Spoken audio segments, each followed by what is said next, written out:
confidence that they require to consider the transaction today. Okay, thank you. Thank you very much, Mr. Rhodes. And just to add, well, there's one more if we could do them all together. You have moved receipt of them all. And just as a comment, throughout the preceding weeks, I've heard the expression, this is the largest investment of this council's history. It isn't. The largest investment and decision of this council, of course, was the Accelerite investment, $295 million.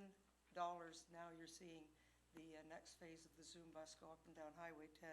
That was the largest decision of this council. But this is a very major decision, but nowhere near the largest. I think that, and I appreciate the Board of Trade's support in March at encouraging us to get on with this partnership. And I understand the Board of Trade being a little timid in a real estate deal. You've learned only too well that there can be some surprises. And that's why I was pleased with the presentation today, that this contract eliminates all surprises. There are no surprises. There's one fee. It doesn't escalate. If the cost of steel, anyway, we don't have to get into that. I appreciate very much the participation of the Brampton Board of Trade, and I know many members are here today. Of course, I'm wearing my honorary ambassador button. I believe in our Chamber of Commerce. Councillor Callahan. Madam Mayor, it concerns me because Mr. Rhodes has come and put forth the position of the Board of Trade, which is a significant body in this city. It astounds me, if we have dealt with this matter in full transparency, that information would not be made available to them before today. And if that's the case, then perhaps we lacked in some transparency, and we should put the matter over to allow that information to be given to the board that is charged, in fact, with some of the things that are involved in this. And I think, as a matter of fairness, if anybody's going to vote for it today, I think what they've done is told Mr. Rhodes and the Board of Trade, get lost, or words to that effect. Well, Mr. Callahan, thank you for that. I think we're saying to the Board of Trade, thank you for your ongoing support, which they've given, and their interest, and their questions have been answered, and we will proceed not just in a continuing open and transparent fashion, but as you've seen by the Dominus proposal, they're anxious to then become involved with the neighborhood, the community, the Downtown Development Corporation, and by voting yes today, we enable that very communication, but that vote is yet to be taken. We do have one more delegation, Mr. Chris Bejnar.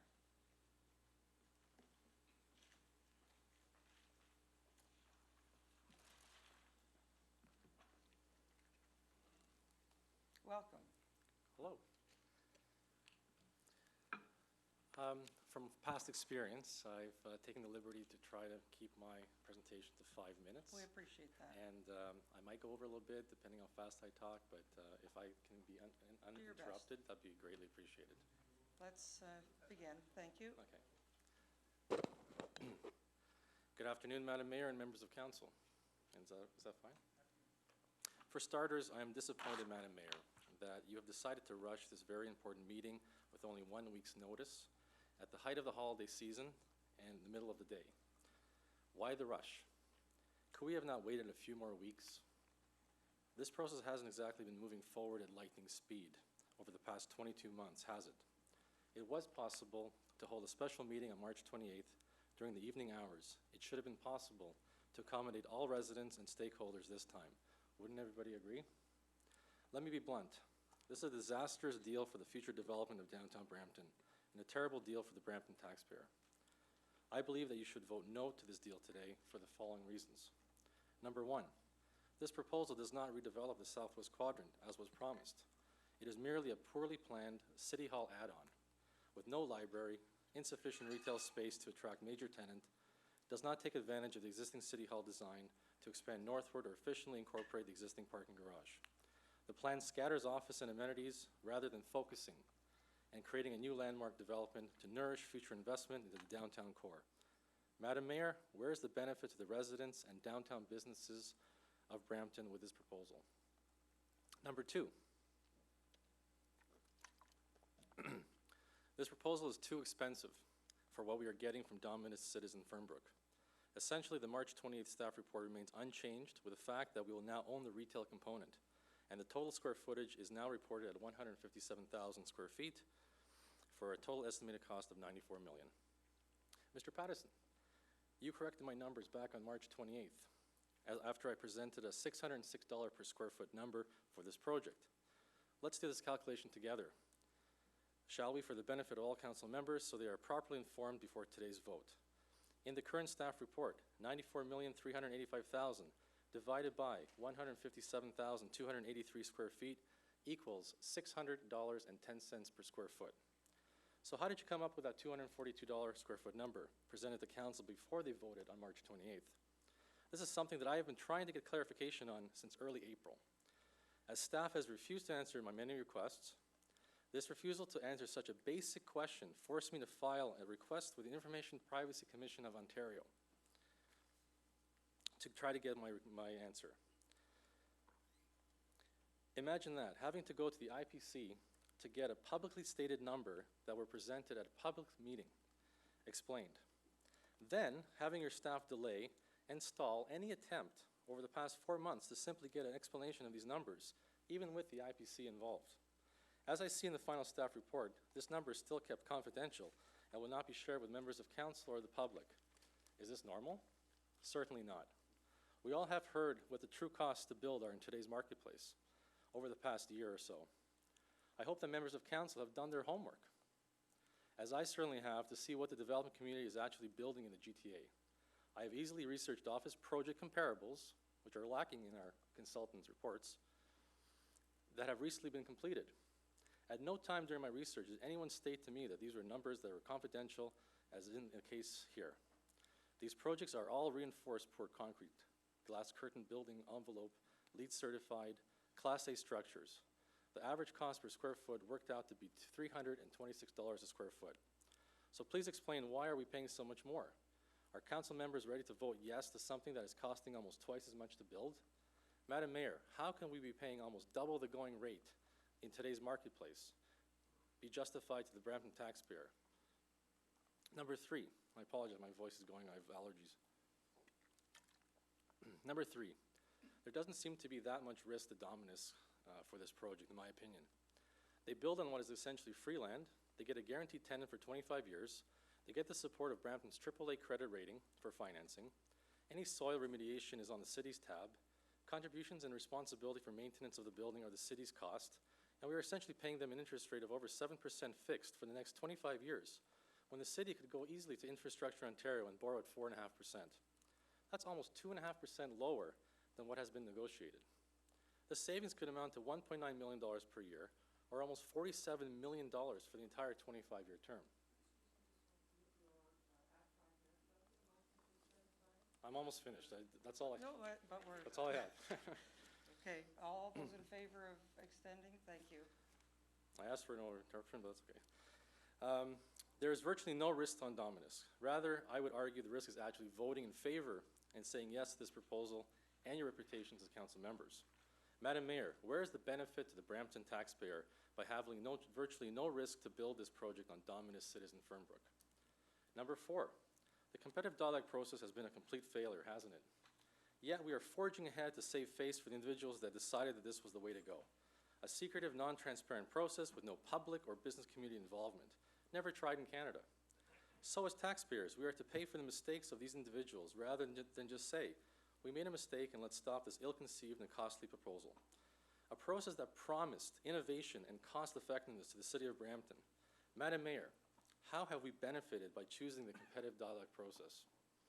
And number 5, lastly, at the March 28th meeting, I highlighted that members of the Cortolucci family, who directly benefit from the financial dealings of Dominus Citizen Fernbrook, contributed to your own election campaign, while this RFP was still in progress and the winning bidder undecided. We hear too many times where builders and developers donate and contribute money to our elected officials' campaigns, galas, and other functions. Sadly, this is nothing new.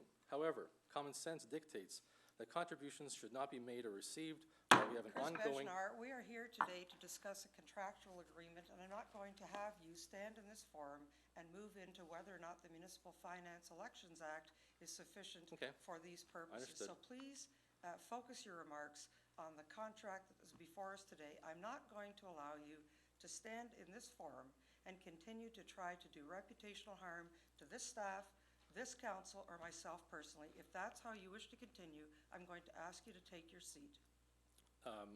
Just in light of what has happened in Mississauga, that's why I've raised this issue.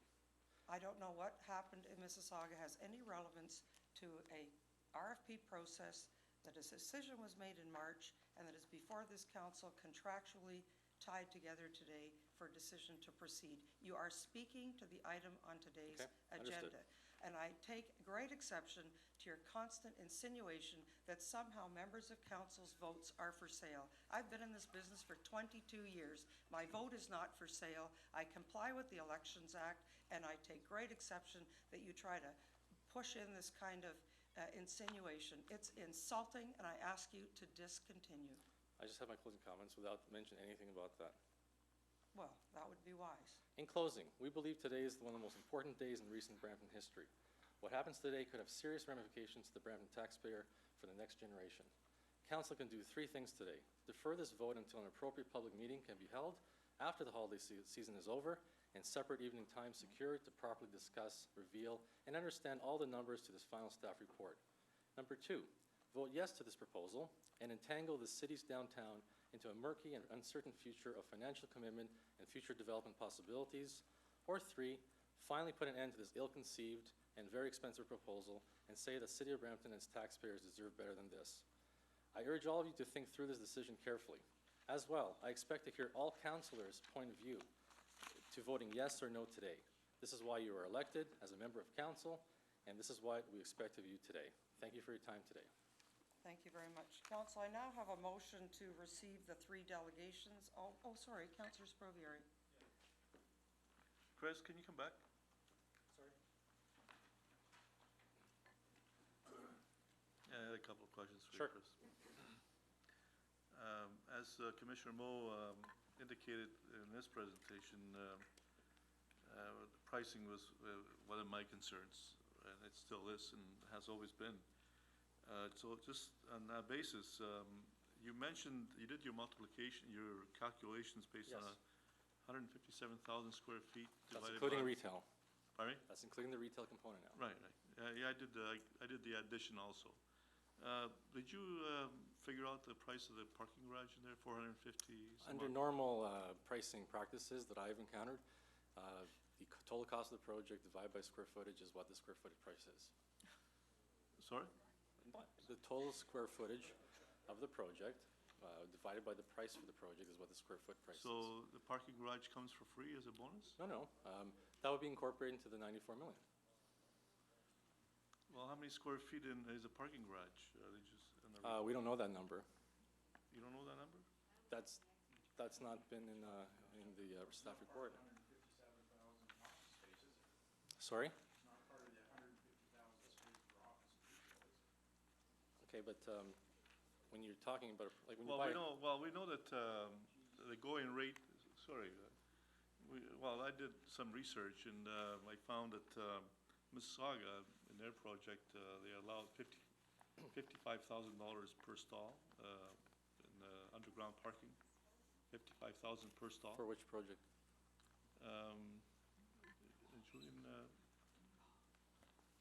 This is, through you, Madam Mayor, for City of Mississauga, for any of their subsurface parking at any of their projects now are costing it at $55,000 a stall.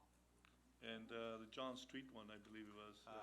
The John Street project, as you know, the city's contribution to that was $43,000 a stall. Per stall. Sorry, $43,000 per stall, and that was some time ago. So that has to be built into the price, total price. And actually, I had that, but I would have been more than 5 Well, minutes. I mean, you're trying to distort the numbers, and because it is a major component of the project. Why don't the consultants then elaborate on those numbers? Well, what's an insult? Councillor Callahan, this... My question? And I'm he's just trying going to by what the suggest council report has. things of this council, so it's mutual. Councillor Sprovieri, you Okay, have the I still have floor. another question. You mentioned the the rates, the city, I don't know where you got the number from, but the city with its AAA rating, we could get the loan at 4.5 versus Dominus getting it for 7%. Is that the Well, what that's you use? what Infrastructure Ontario's rate is on their website. And you're saying Dominus is charging 7%? I'm estimating from my own calculations that Oh, that's your own it's over calculation. 7%, but these can be substantiated, I'm sure, by your accounting people.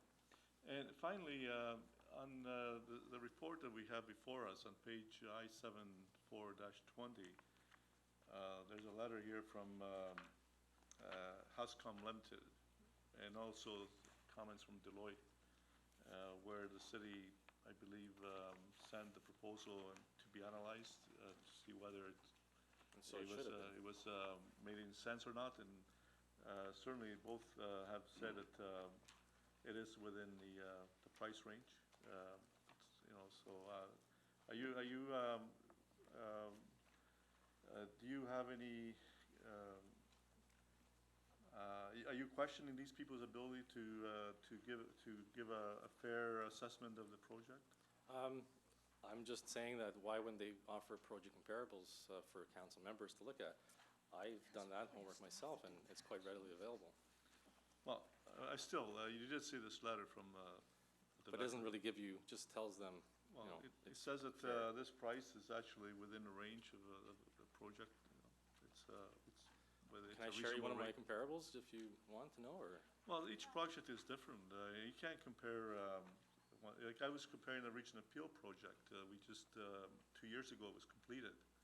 I went through the process of getting those numbers. And I talked to the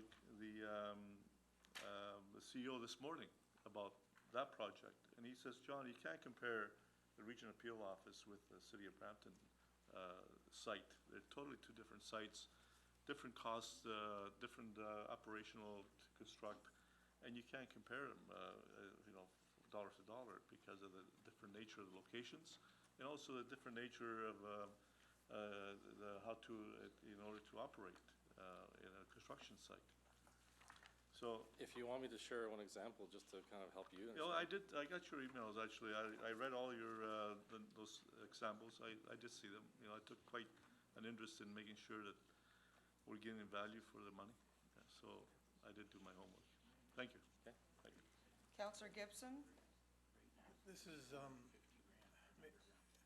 I can, I'll do this and ask this question. Well, Mr. Benjar's there, because this is one of the concerns that I had, that we didn't have the answers to that. So through you, Madam Mayor, to the staff, are we including the parking spaces in this calculation? Because to me, they still don't add up. Through you, Madam Mayor, I'm going to bring some context to this question, and it may sound like a little bit of a roundabout answer, but I think it's important context. Building on the comments from the city manager, the construction value, the project value, which includes construction costs, is Dominus's responsibility. And that goes with everything to do with cost overruns, to escalation in labor costs, material prices. All of that is Dominus's responsibility. The city's responsibility is to make occupancy cost payments. Mr. Baynard is quite interested in focusing on the construction value, which is one component of this transaction. I'd like to talk a little bit about what the other fundamentals of the deal are. The other fundamentals of the deal are capitalization rate, net operating income, annual debt service, cash flow, return on equity, internal rate of return, effective interest rate, and construction value is one component of the deal. These elements, as I said back on March 28th, these elements are proprietary. They're why Dominus establishes a competitive advantage over their competitors.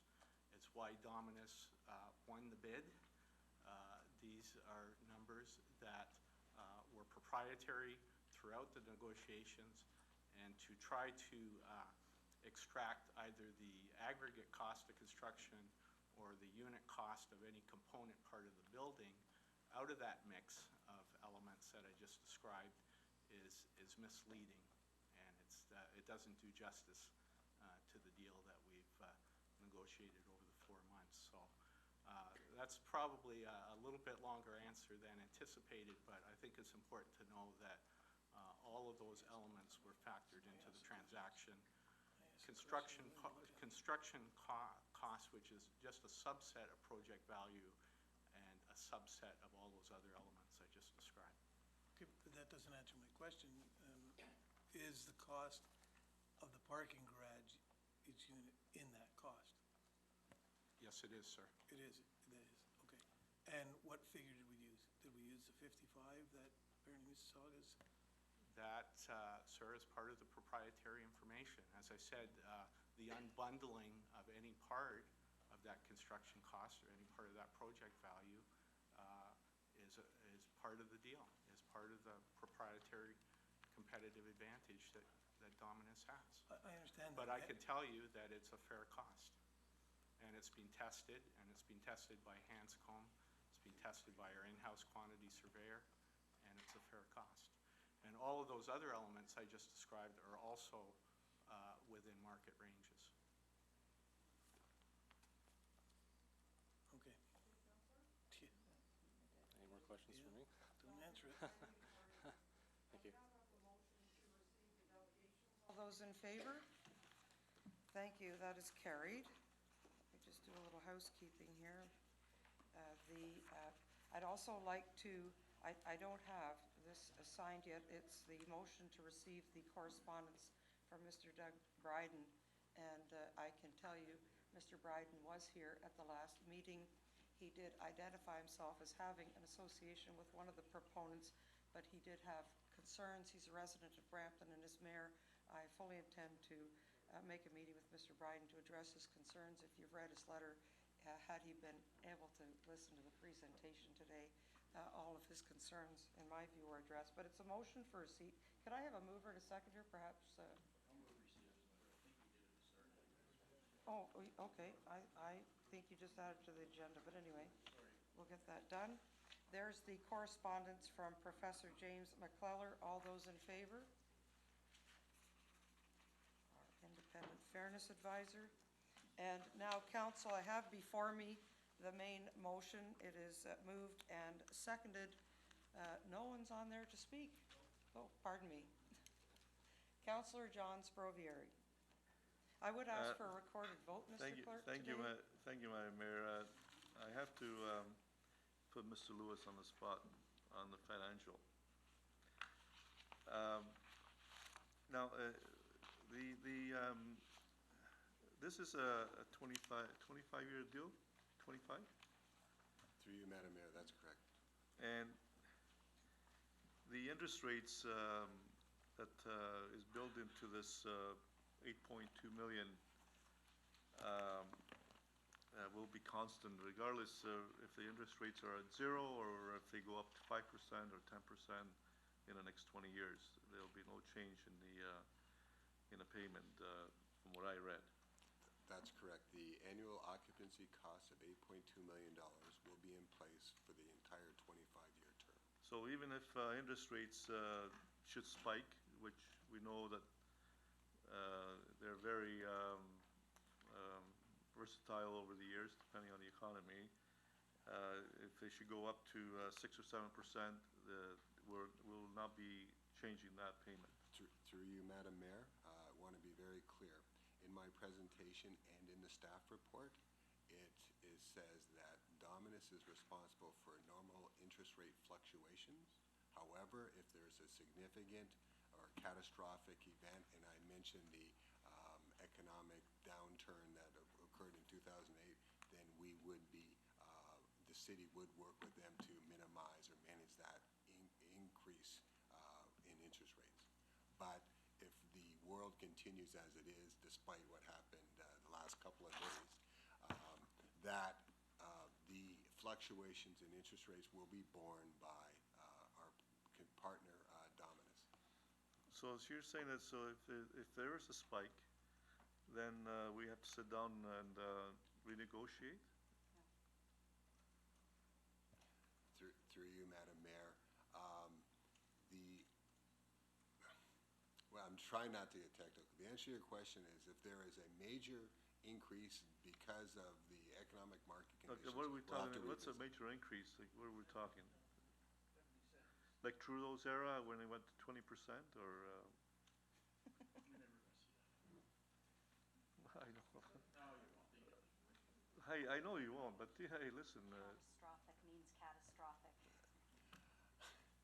The, oh, 2008 when, Earthquake and there's okay, I'm trying not to get technical, but, pardon me, but I guess we're gonna have to get technical. Here's what we're trying to explain to you, is that right now, at the time that the Dominus proposal was put in place, the interest rates were at the level that they currently are now and have been for the past couple of years.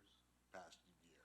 If there's a significant jump, all right, and it's quantified in the agreement, then we would be in a position where the city would look to have to pay an additional cost on the 8.2.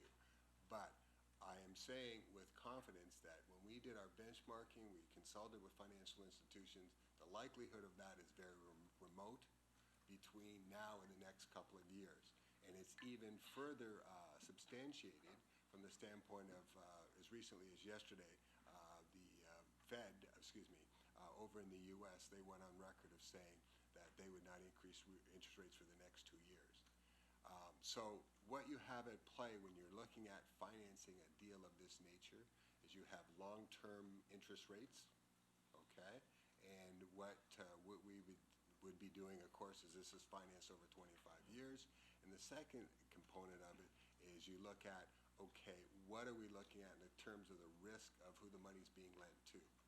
And the money is being lent on the basis that the city is the tenant.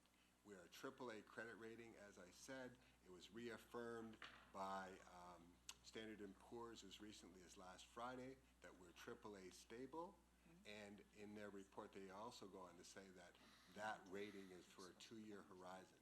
So we feel that between now and the time this project is finished, substantially completed and occupied the city, that the interest rate risk being nominal adjustments will be borne by Dominus, and anything catastrophic won't occur that the city would have to kick into.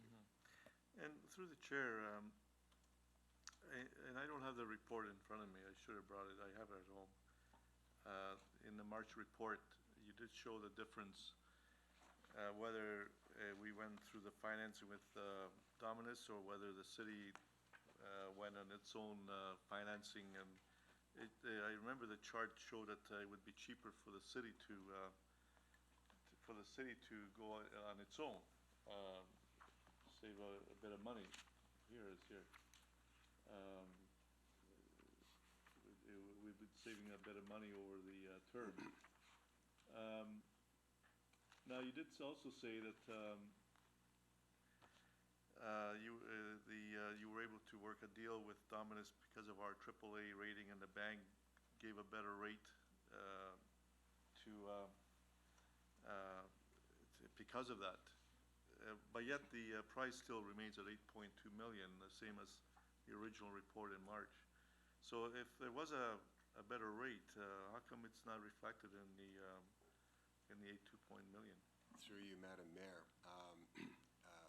Councillor, what I did do is working in partnership with Dominus and doing our due diligence from the city standpoint is I did approach them on that because we made it very clear that council was very interested in you being one of the leaders in that, of making sure that payment was as low as possible. When through negotiations I spoke with Dominus, I spoke with their financial institution, and figured out at the time they pulled together their final offer, they had already taken into consideration that they were constructing this building to be occupied by a single tenant, which is the city of Brampton, with a AAA credit rating, and that already recognized, or the fact that we're AAA credit rating already was recognized in the interest rate that the financial institution gave to Dominus to price this proposal. So see. they are leveraging our tax, or excuse me, our So, interest. are you able to disclose what rate was achieved? Because there was a member of the public actually they did their own calculations and came up with a number. Are you able to clarify? Through you, Madam Mayor, again, under the guise of commercial confidentiality, the information that was shared with me and our advisors remains Okay, in well, confidence. just say no, you But can't. like, Okay. as I said, very confident that the rates are comparable to those who would be charged with government AAA credit ratings. Okay. Government entities. Well, Madam Mayor, I do have some comments, but this is question period, so, or just,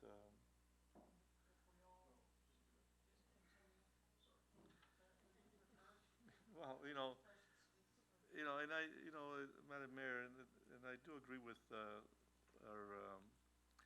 delegates and speakers that this is a very crucial decision and very important decision, and we were all excited with as we call it, the Southwest Quadrant redevelopment potential, as we may say, and council.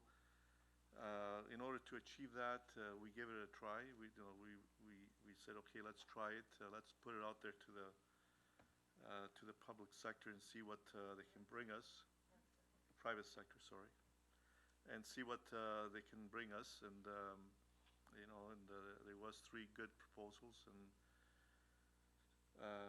2, as we know, went on. 1 did not, and of course, the one who did not, there was some concerns from some of the property owners about being included in an overall project which they had no interest in. So that became, to me, when I did my assessment, that became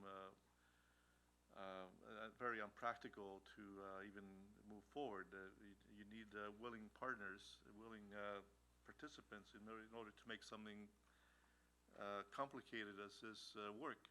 And obviously, we did not have willing partners in that quadrant. So when the proposals came to us back in March, recognizing the effort that we went through and give it a chance, and also recognizing that we have a short window to provide the space that's going to be needed in the next 2-3 years. To me, the logical choice was to work on city-owned lands, which the Dominus proposal proposed on. It was it was uncomplicated. It didn't need any expropriations. It didn't need any people to come together and try to agree and work together, because we know that that's always very problematic when you're trying to get a lot of people to, especially unwilling partners, participants, to make something work. And so we did give it a chance. We didn't get the whole package. We are getting some of the package, some of the vision that we had envisioned back a few years back. And so, and of course, my concern has always been financial responsibility, being responsible to the taxpayers, spending wisely, and wanted to make sure that these prices made sense. And I did a lot of homework on this to try to convince myself that we're getting good value. But I have to say that, there's a lot of speculations, there's a lot of comments, but when staff went through the trouble of going to very noted professionals to have this proposal analyzed to see whether it was good value or not, and came in and they're saying that it is good value, to me, I have to rely on the professional people that do this for a living, and not trying to speculate just on our own understanding. So, based and this is really what turned me around, is this this letter on the financial. The overall project, as I said, I totally support it. I think it's the most sensible project. And it's the only one that really had a chance to go through and to make it work. And of course, having been assured by the analysis of professional firms, 2 or 3 firms, I believe, that we are getting its good value for the dollars, so that turned me around. That's what convinced me that we're on the right track. The good thing also is that this is going to be over a 25-year period, so people moving in the next 25 years will also be sharing to pay for this. It's going to be serving people from here on. Basically, that's what we're expanding the city hall for, to provide space to provide the service to the new residents.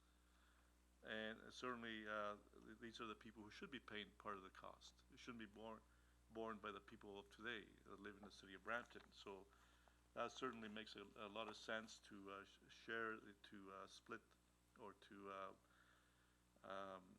share the cost with the future residents of the city. So, Madam Mayor, it's a difficult decision. It's a lot of money, but when you put all these things together, I decided it's the right way to go, and so I am going to support this staff report. Thank you. Councillor Sanderson? Some questions of a couple of the staff members, and then I have some comments as well. I'll start with Commissioner Pattison regarding when we're going to transfer the risk are going to go to the developer Dominus, and then all of a sudden we get in this report how the risk of the cleaning the land is the responsibility of the city, going to be the responsibility of the city. I know from my previous life that that's very, very expensive, and I know that you got an estimated cost in there of $500,000. That corner property, and I know that we've already done the Class 1 and the Class 2. Hopefully we did before we bought that corner property, but that there was an old garage, an old gas station there. And I know across the street, that site had to be cleaned twice, not once, twice, before it met the approval of the MOE. You said in your remarks that they're responsible up to 5 kilometers if they have to transport this material. That's not right? If I can respond to your questions, Councillor. The first one is, yes, the site conditions were a known quantity for us. When we acquired the land in 2005, we had Phase 1 and 2 environmentals completed at that time. We knew the site had been remediated twice in the past, and we knew both of the conditions of the soil plus the history of the surrounding properties. This is a normal practice for the vendor or for the lessor in this case to be responsible for site conditions prior to conveyance. It's something that's expected of the lenders, both the construction lender and the term lender. So what we've done, again, with a fairly good confidence around the known costs is standard in the industry. Okay, so And sorry, the example that I gave with respect to the mileage was just as an example. It was an example only. okay, So. because currently we're just excavating a job, the Region Appeal over on Queen Street, and the site that they got to go to is north of Highway 89. So I honestly believe the $500,000 is a low figure if we're have any contamination there at all. Pardon me? Well, it's not really. It's not petroleum like this here potentially could be. The other one is contaminated soil. This here.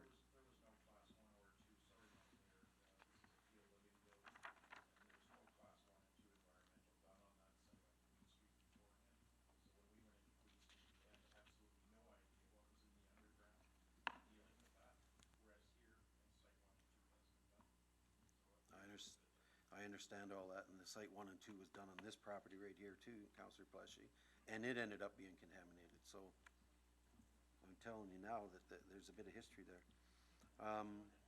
And the other,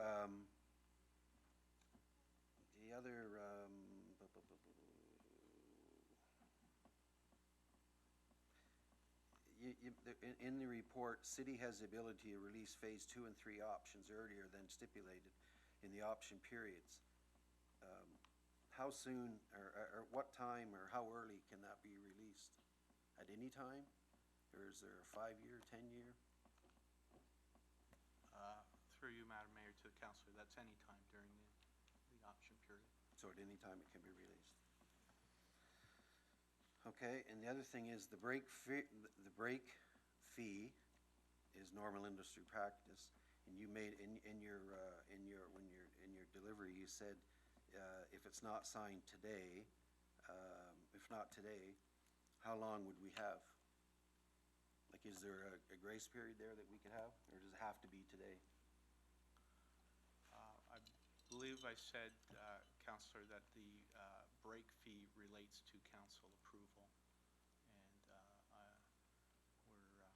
we're all hoping for council approval today. Okay, but if it isn't today, if it's not for 30 days or 60 days, is that an issue?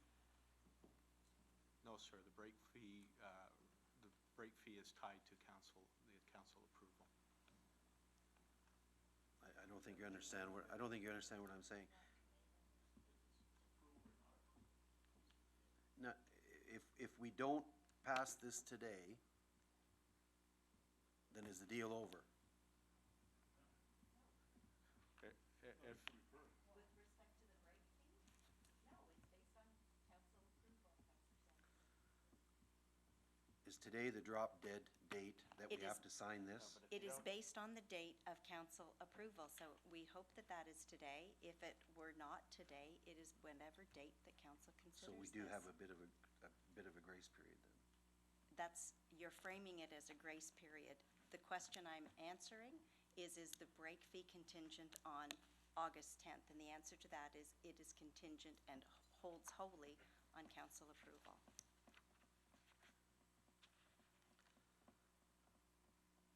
Okay, the other question I have is I tried to keep track of all of the team that you had around you putting this together here.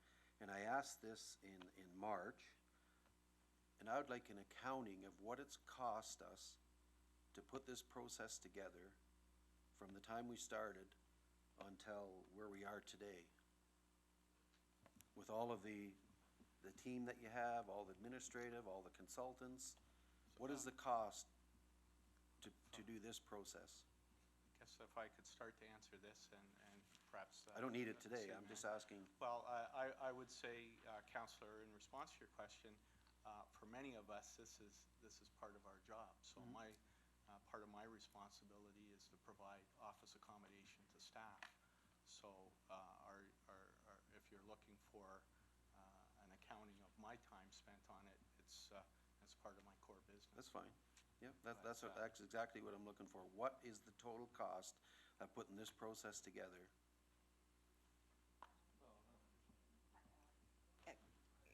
Councillor Sanderson, through you, Madam Mayor, I think what Commissioner Pattison is saying is that additional staff resources were not retained to do this work. It has been done by existing staff, and it has been done as part of their core assignment because it was assigned as a priority by council. The additional costs, if you would like that, we'd be happy to report back. Those consulting things have been the subject of other reports. They were approved by council, and I would have to retrieve those with the assistance of the clerk and would be happy to do that. There's got to be a price tag for using this process versus a traditional RFP. That's what I'm looking for. Councillor Sanderson, the cost is not has nothing to do with the method of procurement. You have to pay their wages anyway, regardless which way, still have to pay the paycheck. Exactly. Yeah, regardless. I understand all that. I was in business. I used to have to allocate my time to a job, is what I'm asking for. It shouldn't be that difficult. If the commissioner spends 10 hours today on this project, it's it's 10 hours times whatever her salary is. It's not a big deal to figure out what it costs. What I'm trying to get at is what it costs to use this type of a process versus a traditional RFP. And I can tell you, through you, Madam Mayor, that the staff cost would be no different whether you did a traditional RFP, this what has been billed as an unusual RFP, but is not an unusual RFP process. The staff cost is the staff cost.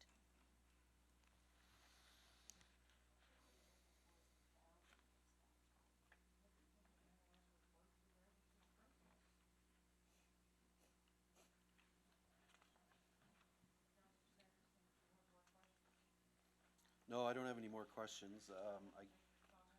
I guess my comments are is that I've had trouble with this particular, this particular type of a process right from the get-go. I don't like the secrecy side of things, and neither does my residents like this side of things. And so therefore, I've had a lot of difficulty trying to get my head around how this all works. I have nothing bad to say about staff and how they work diligently to try to get to where we are. As far as Dominus go, I don't know who Dominus is, so I don't have anything bad to say about them. But this process is just something else. I've never seen it. Well, obviously it's the first time in Canada, so I hope we learn from this that it's a very difficult process to try to work through. So Council decisions in the future, anyway. If we want to do it again or not, it'd be our decision. yeah, I understand that. Pardon me? As it was this time. And one of the final questions that I asked when I was in the committee room, is it open and transparent? Yes, Councillor. It's so far from that, it isn't funny. So I have real trouble with trying to get around this. I, for one, not only represent the downtown, I live in the downtown. I, for one, want to see revitalization of downtown, always have. This here is far, far from what you stood up, Madam Mayor, and said one day that I don't do one building at a time, I do a quadrant at a time. This is not a quadrant, it's splintered throughout the downtown. If we were going to do the southwest quadrant, as you talked about, yes, you said that. Well, we tried. You said that. If we were doing the southwest quadrant, it'd be a whole lot easier to try to support this. But I am going to ask for a deferral, and I'll do that after the people speak for the. No, after everybody's done. I think it has to be a referral, not a deferral. Where I was named at the end. Councillor Moore. Thank you, Madam Mayor. Through you, I guess on the staff presentation, I'll start with a few questions on that. On page 8, where you identify the partner with the private sector is to transfer the risk to the private sector, and then in brackets it says construction risk and financing risk. On March the 28th, when you made the presentation to council, there's a slide, number 40, that says that the transfer of risk to the private sector, and then in brackets it says the construction risk, financing risk, legal risk, and management risk. So they are not included on this slide. So was there a change? I don't know the value of, or the weighting, if you will, of these two not being included on it. Was there a change from March the 28th in terms of the negotiations and what risk would be transferred? Through you, Madam Mayor, to the councillor, no, there's been no change. Dominus is still responsible for all those risks. Legal and management? That's correct. Okay. On slide number 12, the negotiation elements and the retail management agreement, and Dominus, under the agreement that you put before us, is responsible for the retail management. What experience do they have in retail management? How big a part of their business is that today?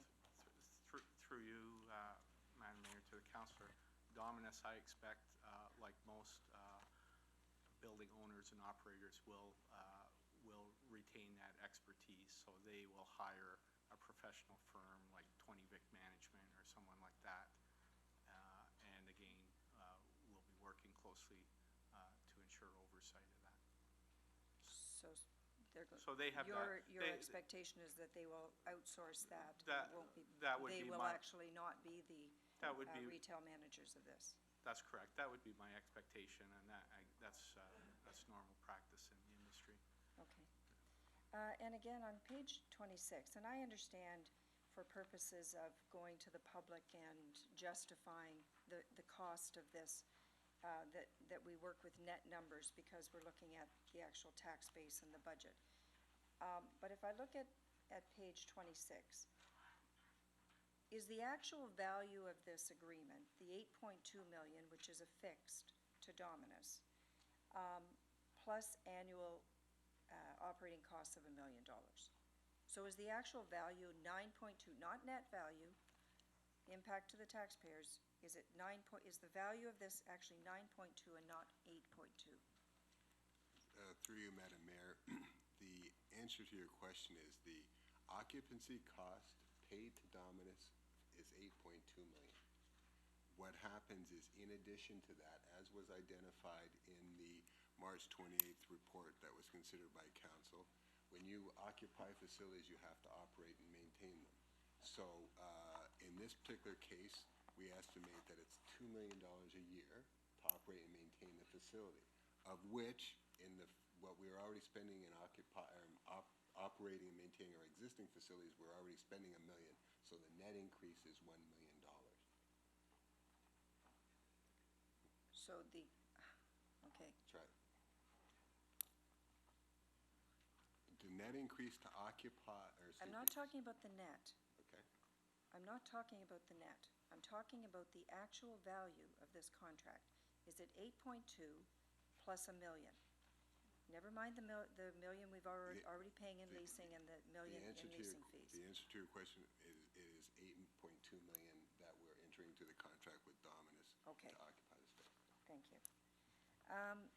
And I have some comments, and there'll be a smattering, I think, of questions throughout it, Madam Mayor. I first want to acknowledge, of course, the hard work that staff have put into this. As I said to one of the commissioners, I think as members of council, some 2 years ago, we handed over a basket of lemons and asked you to make lemonade out of it, deliver a huge infrastructure project for the city, and by the way, don't impact on the taxpayers. And I think that was a pretty tall order, and I think you've done your best to bring to us, within those parameters, something for us to consider today. And as a representative of the downtown, and I know we all are, but for those of us who have it in our constituency, there is nothing that I would like more than to be happy about having a recommendation before us today that I could vote on. Unfortunately, that is not the case, because I think that there are some serious flaws and deficiencies, not only in the process, and I don't want to beat a dead horse on that, but we have what we have before us today. I think there's some questions that the taxpayers deserve answers to. Who is building the project? And I understand, I know what you're going to say. We have a contract with Dominus. Whoever they contracted out with, that's entirely up to them. But I think the taxpayers of this city, who are going to be asked to fund a $94 million construction project, deserve to know who is going to be building it. In Mississauga, Dominus is building the Marilyn Monroe buildings. There's a big sign out front that says Dominus, Cities in Fernbrook. What is the sign going to say on the hoarding of this project in terms of who's constructing it? To the councillor, the sign will say Dominus. A Dominus Construction Group is the trade name of the company. It's up to Dominus how they deliver the project. The name that goes behind the construction, that goes behind the quality of the design and construction is Dominus Construction Group. So as taxpayers of the city of Brampton, we will not know who's going to be constructing it, Who is the builder that's going to develop this?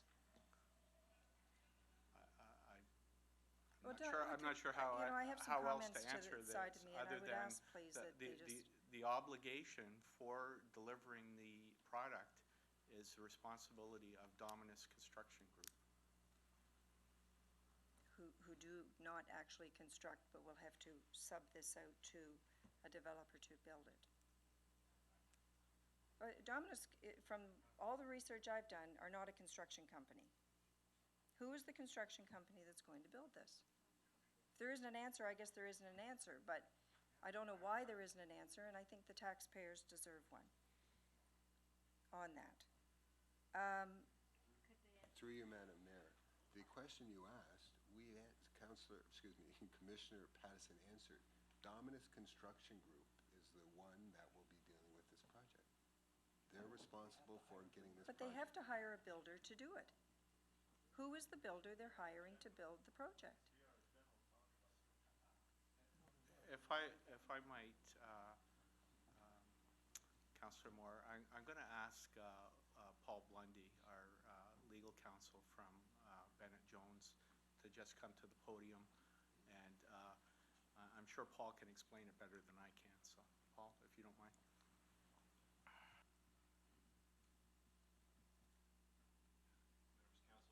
The contract is going to be done by Dominus Construction, which is a construction management contractor. They will solicit bids and get other sub-trades working for them, but they are the constructor, as in the case of the Marilyn Monroe building. I'm going to stop you right there. If this is, according to the presentation that was done, is supposed to start construction in October of this year, I can only assume that they have subcontracted and negotiated with a builder to build it. Who is it? They are representing that doing it themselves. The construction management function will be done by Dominus Construction. Why does Construction it? management, who is actually going to be, what name's going to be on the equipment that comes on site? Well, they will have subcontractors. They'll have electrical subcontractors, mechanical subcontractors, foundation subcontractors, I'm sure. But the name on the hoarding will be Dominus Fernbrook Citizen, or the name So that's is on. Fernbrook building it? Pardon? No, they carry on business style, but it's Okay. Dominus Construction is the business style of the group. Thank you. Councillor, I don't think you've managed to convince me, but if the concern is over how this is going to be delivered, the delivery method is construction management, and Dominus Construction Group is the construction manager.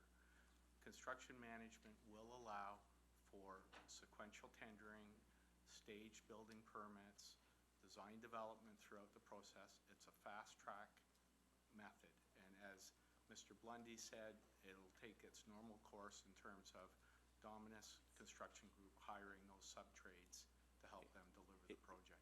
Unlike in a completely traditional delivery package where all the contract documents, the design is completed, everything is tendered at one point in time, you get a fixed price contract for it. This is going to be design build. I mean, it's basically they're going to complete the design in tandem with the construction. And construction management allows them to, as Julian points out, sequentially tender as they go through the process. So they will have a variety of subcontractors working on the project under the construction management umbrella of Dominus Construction. fine. Okay, thank you.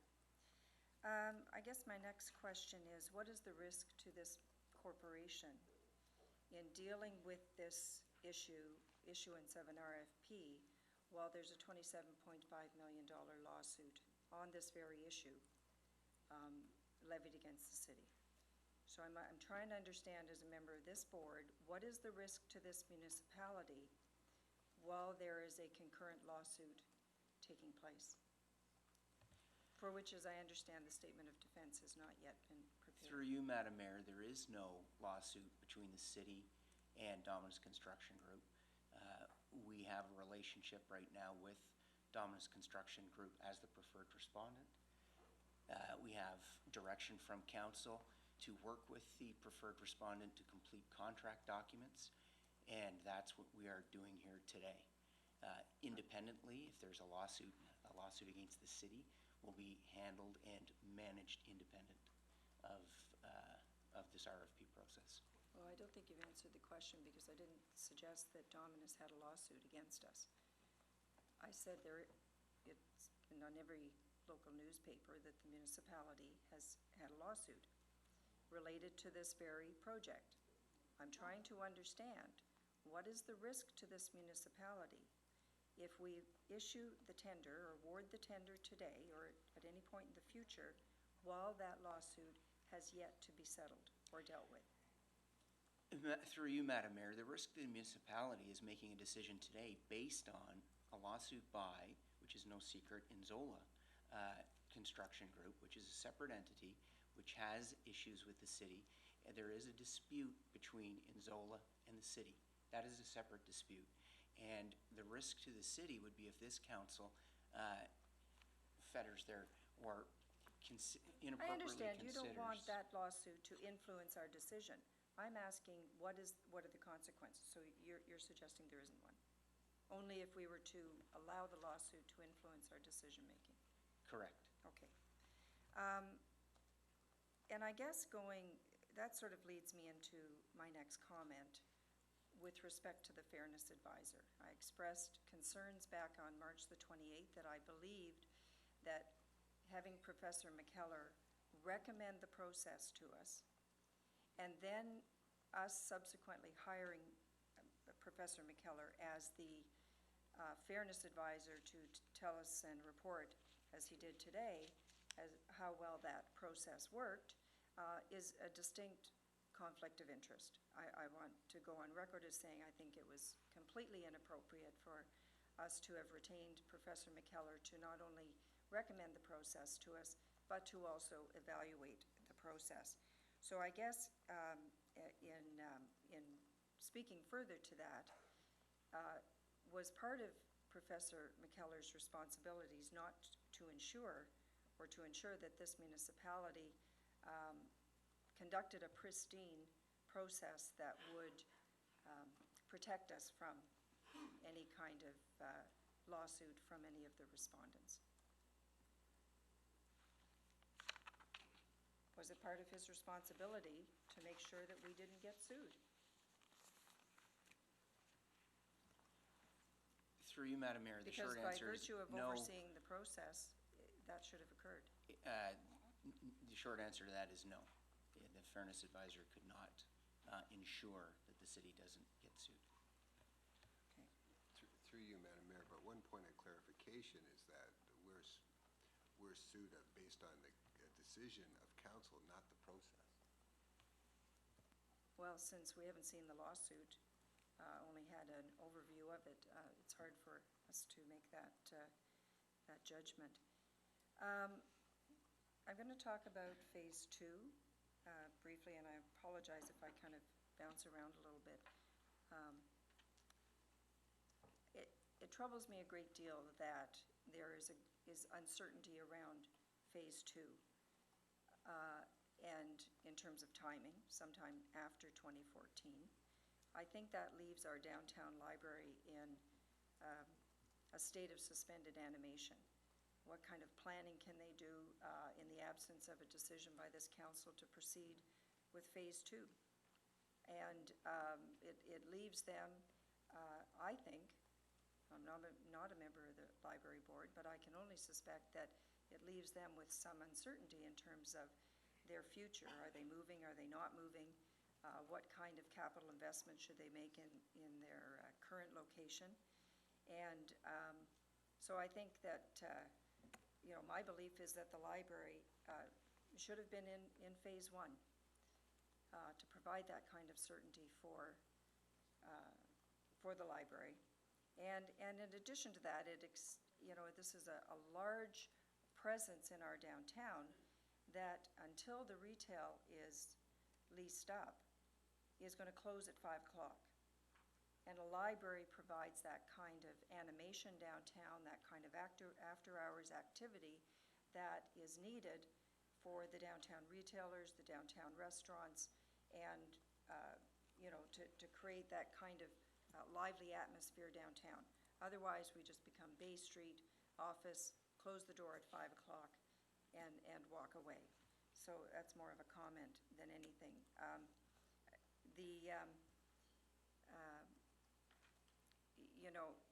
In the report, it talks about, Phase 2, and we're going to get in the queue for some federal funding next year, hopefully, to help offset some of the cost of Phase 2 in the library project. I recall the conversation when we approved moving forward with the Southwest Quadrant renewal, that there was the same dialogue that having a large multi-use project in the downtown would help us to leverage some federal and provincial money. And that just simply did not materialize, sadly, for us here in the city. But, it's like making decisions based on the assumption that you're going to win the lottery. It's always good to have a plan in place of what you do with the money, but it's really not realistic in terms of, a promise of a Phase 2 that's going to have a library in it.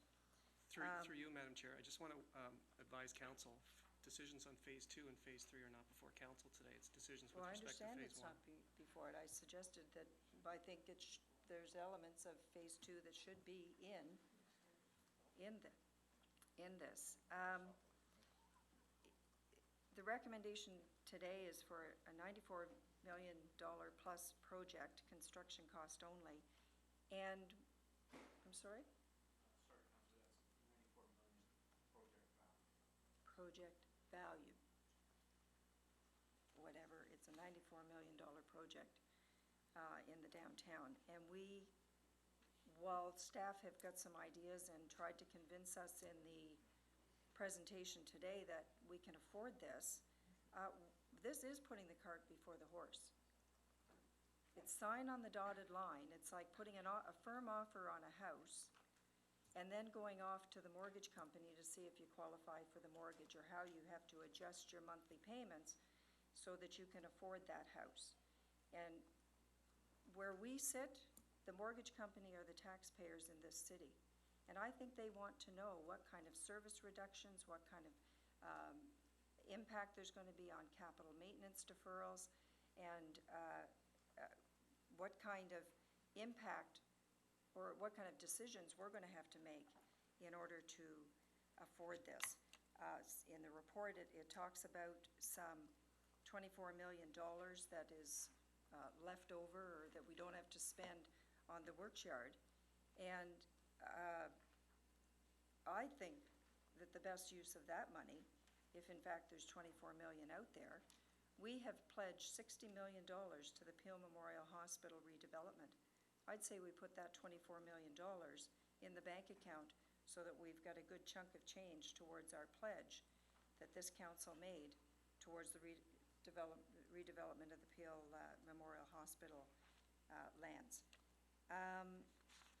We've already made, I make some comments in my notes here with respect to some of the things and the conversation we had around the 2011 budget and the billion-dollar infrastructure deficit and, all the other things that other municipalities are facing in terms of not having enough money to do the kinds of, deliver the kind of programs and infrastructure that they need over the next 10 and 20 years. And here we are, with a very optimistic staff report that says that we can afford this. Councillor Sprovieri, I recall at the March 28th meeting, you had a great deal of concern that we were committing to Dominus for Phases 2 and Phase 3. This report very clearly says we are committed to Dominus for Phase 2 and Phase 3. It does say that we have some out clauses, if you will. We can with their agreement, get out of the Phase 2 and Phase 3 commitment. But the fact is that we have given Dominus, through this proposal, the right of first refusal on Phase 2 and Phase 3. And I, for one, believe that a competitive process on any large infrastructure delivery or any large project is best serving the taxpayers when there's a competitive process. And this, in my view, precludes that from happening at the outset. If they have the right of first refusal and we have to sit down with them, then we have not, in my view, done the best deal for our taxpayers. The report also says, now March the 28th, the report said that Dominus had an option on the George Street property. And the March the July 29th report says that they have secured the property. What does that mean? They have secured the property. What's the difference between the option on it and they've secured it? The difference, Councillor, is they've secured the property through an agreement of purchase and sale. Like any purchase and sale agreement, and like what we talked about earlier, there are conditions that need to be satisfied, but there is a meeting of the minds, and that work is underway to close that transaction. So they have in fact not secured the property. They have not completed an offer to purchase. Like any real estate transaction, there's typically a 60 or 90-day period that's required to satisfy conditions. And when was that offer presented to the owner of the George Street property? Do you know? I do not have that information, no.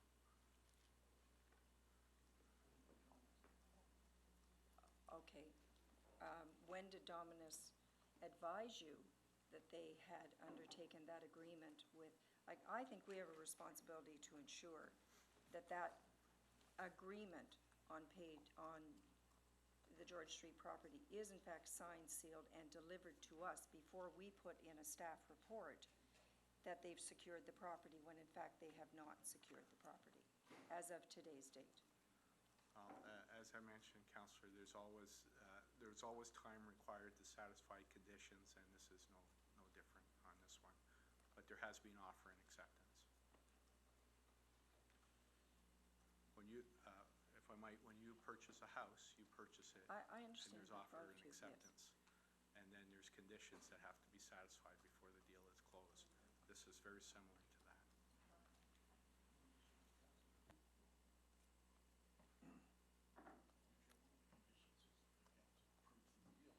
Well, I'm not satisfied that the offer of acceptance has in fact been signed by both parties. Well, they have a copy of it right there, so Okay. maybe they can show Yeah. it to you. No, don't show it, because No, that's fine. No, you're not allowed to talk to us. It's part of, those are our lawyers? If I might, Okay, well, it's part of the transparency. We didn't get to know who the lawyers were. the lawyer Okay. that has the If- agreement in If hand there. Dominus does, okay, let's just play this out a little bit. If Dominus does manage to secure the property, and are they prepared to sit on it indefinitely? Is that part of the conditions that they have with the current owner of the property? And what happens when and if council ever makes a decision to proceed with phase 2, and we are not able to negotiate an agreement with Dominus to build it? We now have a scenario where we being the city of Brampton, own 2/3 of the site where phase 2 is going to be constructed, and Dominus, who are not the successful bidder, either not successful or we can't reach an agreement with them, own 1/3. How have we protected ourselves in the event that that scenario might unfold? Through you, Madam Mayor, it may be helpful to revisit what Commissioner Pattison had mentioned about the conditional period that the city would be entering into. And just to review a portion of that conditional period, perhaps if Mr. Blundy could address the question of the agreement of purchase and sale you were raising in the conditional period that we're entering into. Okay.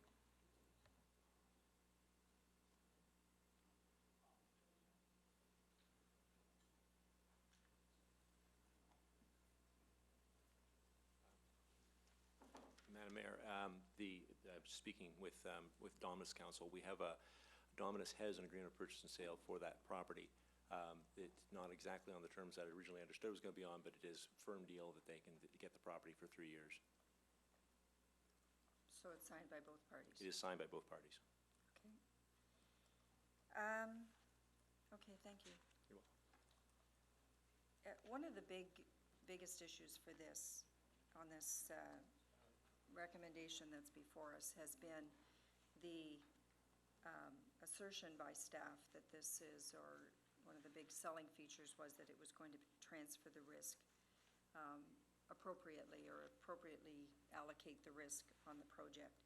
And, you know, I have read over this a dozen times, and I fail to see how there is any risk to Dominus on this proposal.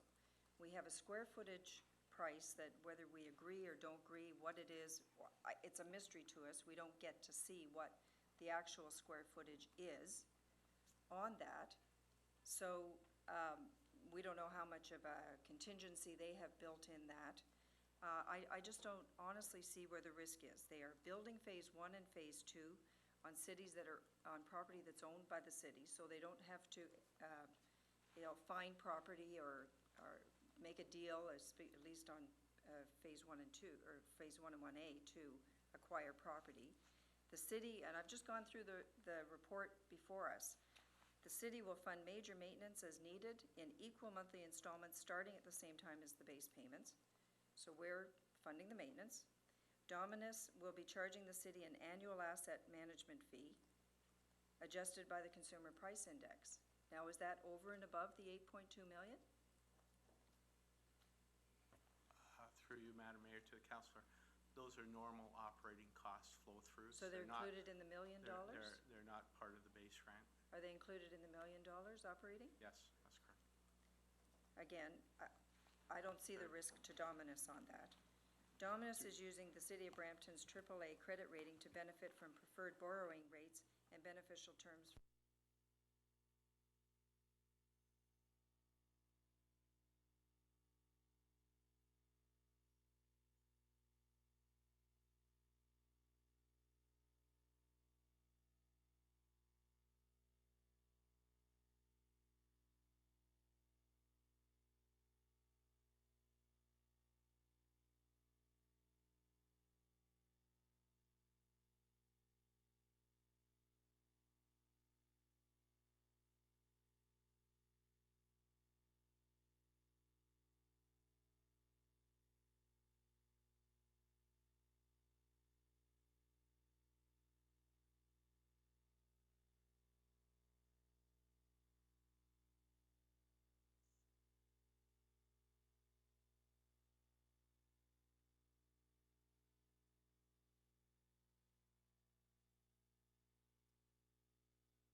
Way through, we're in a situation where we could continue and take over construction of building or whatever, and be in a position as well that it's capped in that we deal with just third-party bona fide costs, and that is costs paid to the contractor, to the sub-trades, et cetera, so that our partner wouldn't just leave us in the lurch and then grab whatever, for lack of a better term, profit and run. Thank you. So we're looking at value for if the deal does break down, that we would be paying the valid amount, independently verified, to assume the project in whatever condition it is, in whatever phase of construction. Okay. I still don't see how that is a transfer of risk. I understand it's wise to protect ourselves from that, but, and I don't know a lot about the construction industry, but if in the case of default or non-performance, Through Do you, we Madam- not normally require a bond? Through you, Madam Mayor, the issue in terms of transfer of risk now, then the risk to Dominus, if they don't do the job properly, they're not going to get paid. That's a risk that's being assumed. The Through you, tenant and... Madam Mayor, that was a question that earlier I had also raised, and Mr. Blundy provided me with what I thought was a very good explanation, and perhaps if I could call him, he could provide the same explanation to council in response to Councillor Moore's question. Madam Mayor, the structure of the lender direct agreement gives the city a number of options on default, but I guess the key consideration from the city's point of view is that the maximum compensation that the city has to pay to the construction lender is based on the cost to complete advances that have been made by the lender for the actual hard construction cost in place, and excludes any construction management fee or any other non-arm's length payment. So basically, if Dominus were to default partway through this process, When Dominus- you say default on the if Dominus construction, would default delivering on the construction project. and fail to complete the building, Dominus gets nothing. And we get the building, all the hard construction costs, and we have the option of keeping the locked-in financing for a 25-year period if we wish it. Okay. Tenant inducements will be funded equally by city and Dominus. That's a shared responsibility. That's not a transfer of risk. Unrecovered operating costs shall be borne by this, or shall be the city's responsibility. What does that mean? Unrecovered operating costs will be the city's responsibility. Does that mean if the retail sits there empty, there's obviously still a cost to carrying them with heat and hydro? We are responsible for that? We don't share that? That's correct. We're responsible for the operating costs. We are occupying the entire building. We don't anticipate that will be a problem. You know, if we needed to occupy that space ourselves, we could.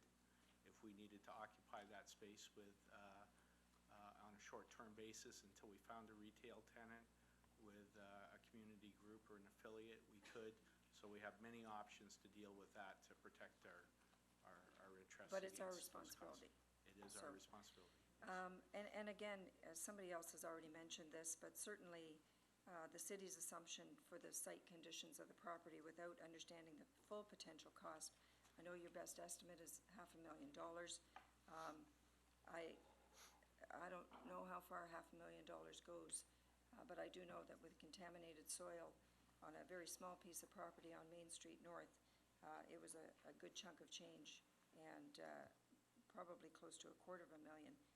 Again, I understand that it's all related to the amount of contamination. The major maintenance, such as the replace of roof, replacement of elevator motors, structural repairs, and recladding, is the responsibility of the city. Maybe that's normal, I don't know. But again, that seems, certainly within the 25 years, I don't know how much of that could or should need to be replaced. And talking about Councillor Sprovieri raised it with respect to the catastrophic economic meltdown. Watching the markets this past week, they haven't been very promising, and in fact make this transfer of risk onto us, quite frankly, is pretty scary to me. And I look at a lot of this, and I certainly wasn't around this council when the deal for the Powerade Center was negotiated. But that's an agreement where we back the mortgage to $6 million over the term of the agreement, a maximum of $600,000 a year. I know there's some around this table who think that was a good deal for the taxpayers. I certainly don't. That's on top of just in 2011 alone, we spent $200,000 in capital replacement at the Powerade Center, a building that we don't yet own. I think that for us to estimate the value of the retail revenue at $200,000 a year is overly optimistic. I look at recent projects built in the downtown Altera and the Landmark, both with retail. That was the right decision to make them included as part of the project. It's certainly inventory that is there at a point in time when this city might need it. But to think that we're going to be a we're not in a preferred location to the two of those. We're still not on Main Street, not on Queen Street with retail. Some of it is in 33 Queen, the smallest chunk of it. I just think for us to build an argument that we can get $200,000 a year in retail revenue is being overly optimistic for those locations. I'm going to speak a little bit about the break fee. We approved a document, the RFP document, that did not include a break fee. Actually, before I start, what is the purpose of an addendum? Because the city issued four from the time the RFP was issued to the point when the deadline came for submissions, the city issued 4 addendums. Some had 20 on it, some had 8, some had 2. I'll try to start to answer the question, and I'll ask for the city solicitor's help. The addendums were issued as part of the RFP, so they form part of the document. They were provided to the respondents in response to questions they had, questions of clarification. One of the addendums asked about the issues of honorariums and break fees, and I believe the response at that time was that break fees aren't contemplated at that stage of the project. However, they are contemplated at later stages of the project, or something to that Well, effect. I have them, so I'm not going to play I may cat not and have mouse the with exact, you. I may not have the exact wording, Commissioner, but we did not Patterson. close the door on a break fee through the addendum. I guess my understanding of an addendum is to clarify questions, clarify some language, provide a little bit more certainty around what do the various clauses in the RFP. It's also, as indicated, and they were issued with the RFP documents, some discs that had additional reports, the downtown drainage study, and all those things that would help the respondents. So those are part of the addendums. They don't form part of the addendums. No, Councillor, there was an appendix to the Okay. RFP with a number of appendices, including things like the water hydraulic study, the floodplain study, the downtown urban visioning study, urban design guidelines. So those are appendix and not addendums. That's correct. So I guess my understanding of an addendum is to clarify the language and where there might not be, there might be some discrepancy in terms of interpretation, so clarify interpretation in the document. So the RFP was issued in October. Late December, mid-late December, an addendum was issued that clarified that there was no break fee in the RFP document. On January the 13th, there was a further addendum. I'm getting there. There was a further addendum that said, even though the RFP document does not include a break fee, it does not preclude the respondent from negotiating, the city and the respondent, the successful respondent, from negotiating a break fee. So I fully accept that council, or that staff, had the right, if you will, to go and negotiate a break fee. The difficulty I have is that the inclusion of that addendum item, where it states that doesn't preclude them from negotiating it, I believe that is a very costly decision that should have come to council. The report before us has a break fee of $350,000, and that was not in the original RFP that some of us, all of council was privy to prior to it going out. I think that was a substantial change. It was a costly change, and I raise it only in the context of when our taxpayers talk about the lack of transparency. When staff have a delegated authority to go off and make a decision that, in my view, is a costly decision, it might be business practice, it might be fair, but to not have included this council in the decision of whether or not to include a break fee, prior to offering it as an addendum or providing that clarification, was wrong.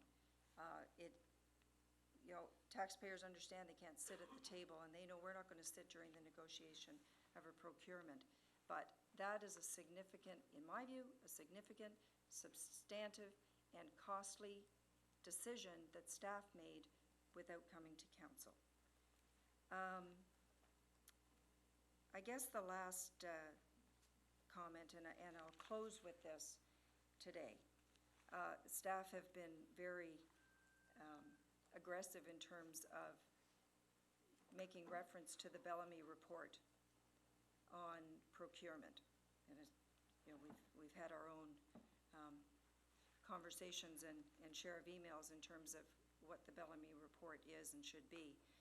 But there is a recommendation, number 224 in the Bellamy report, that states, during debate on procurement in council, all councillors should be guided by one principle: what will best serve the public in this circumstance? And it's my view that the competitive dialogue has failed the citizens of this city. It has failed the taxpayers. The RFP document states that this is a non-binding competitive process, and that the City of Brampton reserves the right to cancel or invalidate the RFP process for any reason, at any time, and may issue a second or subsequent RFP. And I think that we need to do what the Bellamy report suggests we do, and that is consider, before we vote today. Through you, Madam Chair, I just need to advise members of council. Council has already made a decision on the procurement approach. Council has made a decision to select a preferred respondent. This is now a decision, a debate before council today on the agreement documents, not to revisit the procurement process. The procurement process has not been completed, Mr. Clerk. That's This is correct. still If council wishes to change the 072. procurement process, there could be a notice of motion filed, or there is an This option. says we can cancel it at any time, for any reason. It's still alive and well. It has not been awarded. That's correct. Through you, Madam Chair, the discussion I'm hearing and the comments that are being made suggest that there is concerns with revisiting the procurement approach. I never said any such thing. What I'm saying, I read the clause in the RFP document that says we reserve the right to cancel the RFP process at any time. I didn't suggest we did it. I will get there. It does say we have the right to do that. And I'm going to ask my colleagues to exercise their right to do that.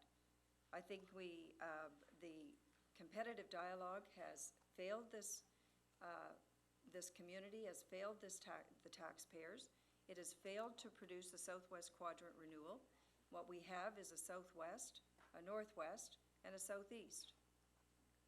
It was a Southwest Quadrant renewal project. And the documents that were issued in September the 24th, consistently, the RFP document consistently throughout, although it doesn't preclude any others, it does say that our priority is a Southwest Quadrant renewal. I mean, the very name on the outside of the RFP document says Southwest Quadrant renewal, and instead we have a 3 out of 4 quadrant renewal. In my view, it has failed to transfer the risk or the liability as promised and intended. I'm not convinced that there's an appropriate balance of risk. It is, I know staff have painted a nice picture for us in terms of the finances. We know that our finances are bad. I don't mean that you're not managing them well, Mr. Commissioner. I just mean looking to the future in terms of our capital needs, our infrastructure needs, and taxpayer fatigue. We don't have the money to pay for this very expensive project in the downtown as it is presented to us today. It is too, yeah, apparently. Spending taxpayers' dollars is a lot of fun, I guess. Failed to produce an affordable solution for our taxpayers, and most importantly, it has failed to be transparent.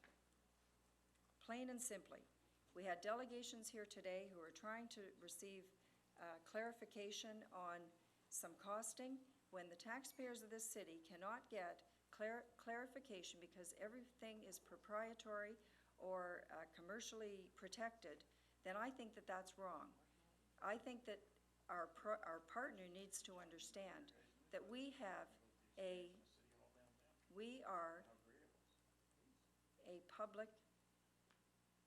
municipality, we're government. We're paid for by the taxpayers, and the taxpayers expect some transparency. I know that Mr. McKellar, or Professor McKellar, says that this has been a transparent process. Quite frankly, just because we told people that it wasn't, big parts of it were not going to be transparent, that's not transparent. Our taxpayers deserve a lot better, and they deserve a much more affordable solution, and they deserve a Southwest Quadrant renewal. Thank you. I am. Councillor Hutton, Superman. Okay. Thank you, Madam Mayor. There's nobody that I would rather have in charge of the finance of the city than Mr. Lewis. I have complete trust that anything that, no matter what I say, and I'm going to say some things that you may not agree with, but Mr. Lewis, I have complete faith that no matter what happens, you're going to have the best interest of the city financially at heart, and you're going to do everything you possibly can, because I couldn't think of anybody better to be doing that. A couple of questions. Do we have if this is approved today, do we have a move-in date? And and also, is there a penalty clause if the date is surpassed and we don't move in at that time? So. Through you, Madam Mayor, to the councillor, the move-in date is January 2014, as we targeted. That will bring to an end our interim plan, our bridging space strategy, and be the beginning of our long-term strategy. Yes, we do have delay penalties written into the agreement to the tune of $5,000 a day. Thank you. My other question, I don't expect an answer. There's reference in here to arm's length. My question is, whose arms? People have different length arms. That could lead to some real problems. I question that, just the concept of something at arm's length. Great cities reflect, a lot of great cities reflect the footprint and the paw print maybe of their civic leaders, their mayors. Go back 30 years, Toronto became a great city because of the foresight of Tiny Perfect Mayor David Crombie. That was a long time ago. But he and John Sewell and their imprint and their vision for Toronto made it a great city. We can go to Chicago. Richard Daley has made Chicago into a great city.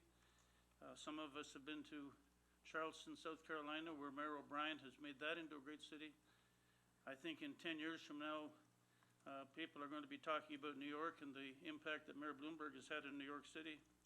I would love in 10 to 15 years for people to say what a great city Brampton has become because of the council that made the decisions and because of Mayor Susan Fennell and her visions. I don't see that right now, but I hope that that will happen. I've loved the downtown for many years.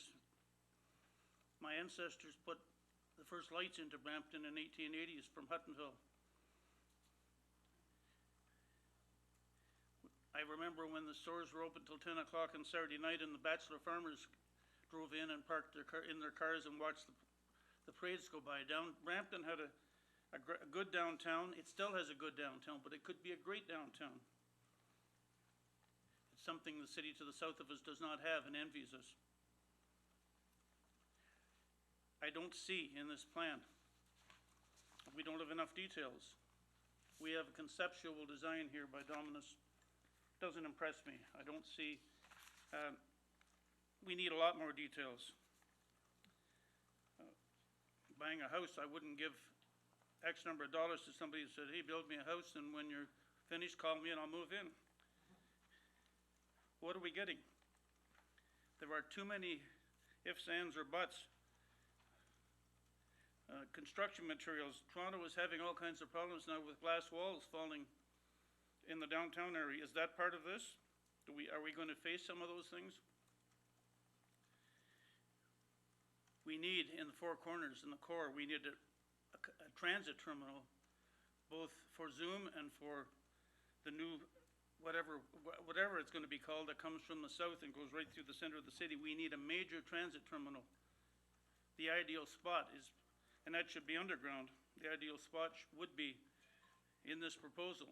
I don't see any plans for that, but that needs to be taken into consideration.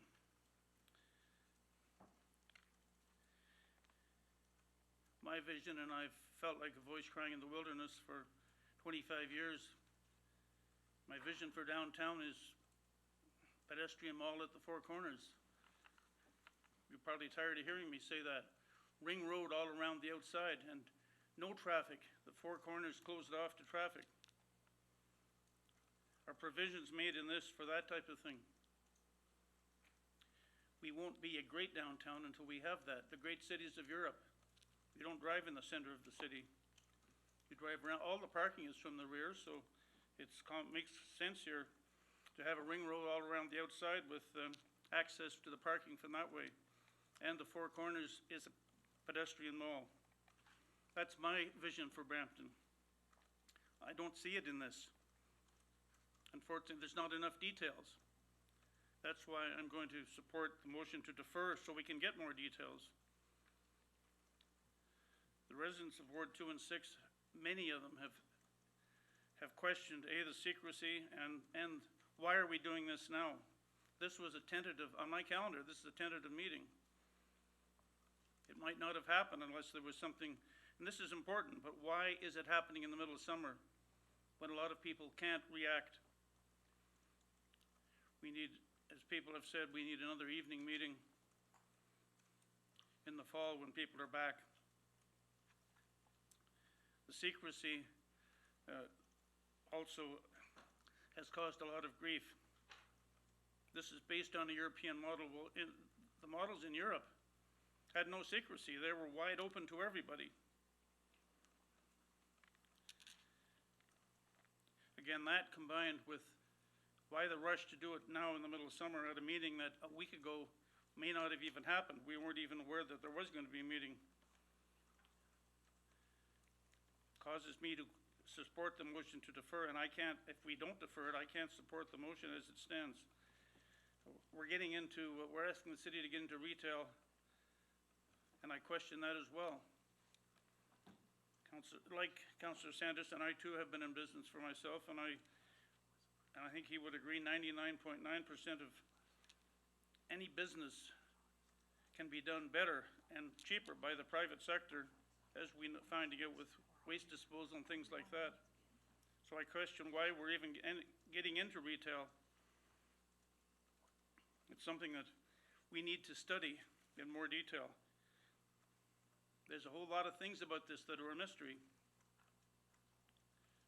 I have been embarrassed to not be able to answer questions that people have asked about this. So, in short, I'm going to support the motion to defer. I hope it carries. I think there's a lot of exciting things about this plan, but there's not enough details. We don't know enough about it. And there are too many questions out there. There's a rumor going that a Toronto parking company was promised the parking rights to the City Hall 16 months ago. If that's true, then how could this have been an open concept? And how could this have been a fair procedure when somebody was going around making promises like that? If, again, it's hearsay, but if things like that are true, then people are saying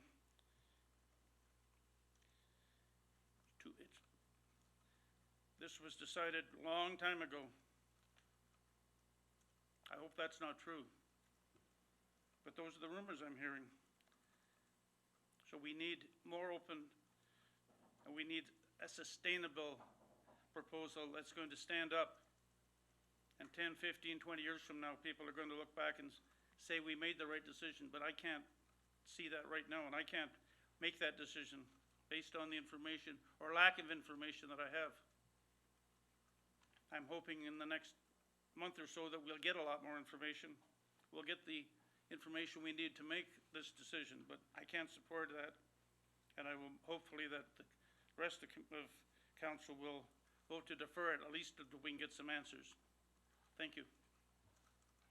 Thank you, Councillor. Councillor Callahan. Thank you, Madam Mayor.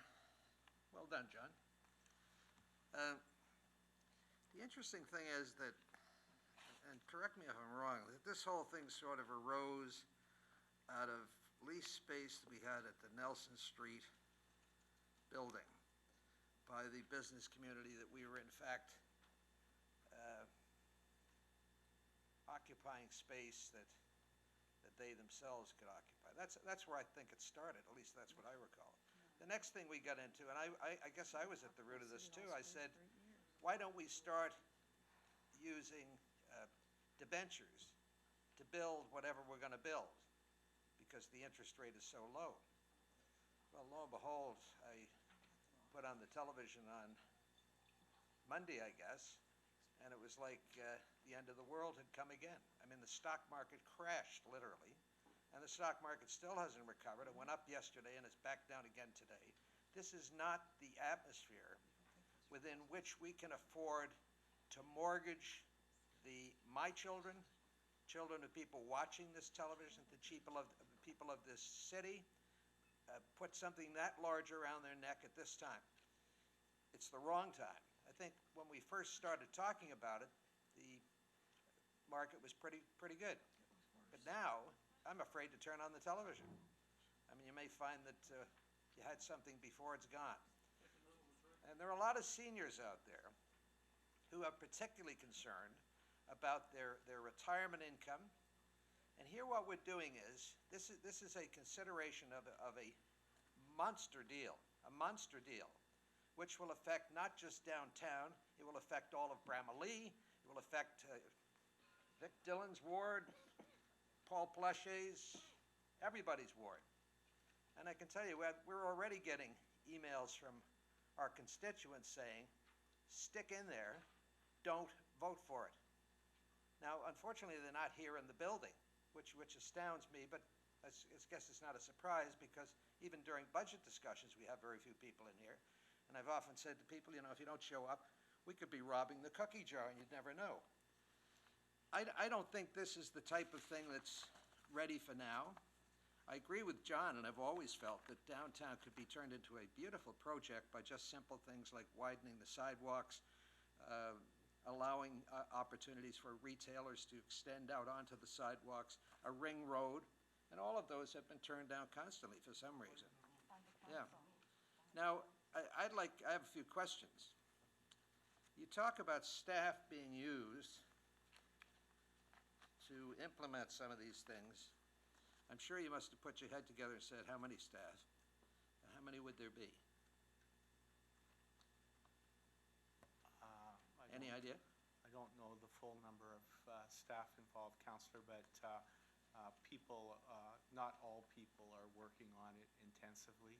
We have a number of subject matter experts that are brought into the meetings from time to time when their expertise is required. Well, I wasn't talking about preparation of this document. I'm talking about, as I understand it, you will be... Oh, I'm sorry. Staff will be used to defray some of the costs. Yeah. How many staff are we going to need to do that? Sorry, Councillor, I misunderstood Yeah, your question. sorry, that's okay. We've estimated that 11 new staff would be required. That would include 8 new caretakers, 2 new building operations people, and a coordinator. The cost of that new staff, the full burden cost of that staff was factored in at arriving at our estimated $300,000 savings per year. Okay, so that's our cost, the city's cost. That's not the cost of Dominus. It's a cost that we would incur to generate savings. So it's factored into that net $300,000 a year savings. Okay, I'm not sure that I understand that, but in any event, at the moment, I noticed that in the budget discussions that, I think it was Councillor Hames or Councillor Miles moved to have $1 million put into the budget for some type of thing that was coming up. I had no idea what it was all about. I voted against it because I couldn't see putting another million in there that could drive people out of their homes. And now I see it suddenly, and I see something similar to it in the RFP. Can you tell me if the $1 million that was allocated to the budget, is that the $1 million we're talking about here? The $1 million that Councillor Miles, sorry? 1%. Yeah, 1%, my colleague tells me. Is that as a result of that million that we put into the budget? Was it her suggestion? Through you, Madam Mayor, Council's decision at the time of the budget, Councillor Callahan, was to add an additional 1% property tax levy to be specifically dedicated for infrastructure purposes. So it was for this? No, sir. What was it for? It was for other infrastructure projects, and there was a list in the budget book. The $1 million you're speaking about, I believe, Councillor Callahan, is the $1 million that we currently already pay in occupancy costs in the downtown. No, that's not what I'm talking about.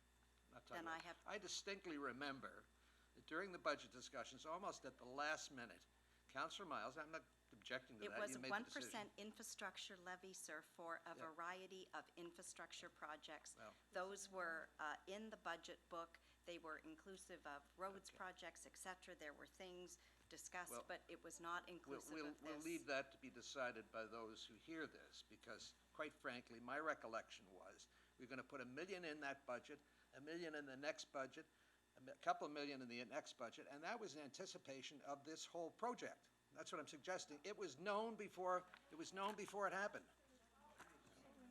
I'm not assuming anything. I mean, if it walks like a duck, looks like a duck, it's a duck. Through you, Madam Mayor, there was no decision of council in the budget to add a dedicated tax levy for the, Well, I'd like you to go back, City Hall Mr. Clerk, and check the recorded vote, because I asked for a recorded vote for that very reason. I wanted to know what that $1 million was for, and I think I now know.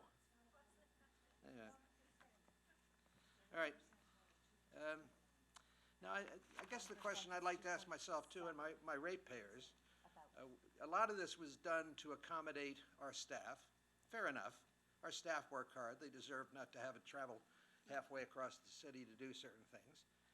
But what I'd like to know, and this I'm probably going to get in trouble for saying it, but how many of the staff actually live in Brampton? In other words, are my taxpayers in Peel Village and other areas in Wards 3 and 4, are they paying a bundle of dough to provide accommodations for people who work for the city who don't even live in the city? Councillor, I think I don't care. that's inappropriate. I am Why sorry. is it inappropriate, Madam Mayor? Because we are an employer of choice. We hire people to do a job. What does it matter where they live? Well, I'd like to know, so that we provide free parking for them to travel from They don't receive Uxbridge free or wherever they come from to park in our parking lot. We have to start looking after the economy of our taxpayers and forget about the rest of it. I'd like to also find out, Yeah,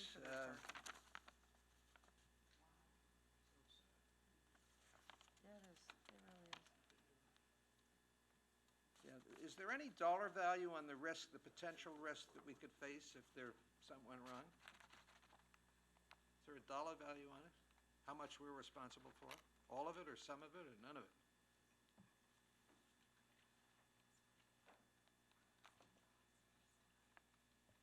Through you, Madam Mayor, I don't understand the councilor's Well, question. for instance, if the whole thing goes awry, and whoever develops it, Dominus or whoever does, reneges, we go to the bank, and the bank is going to say, okay, you've got to continue with the development. You have to overcome your damages, or what's the word, mitigate your damages.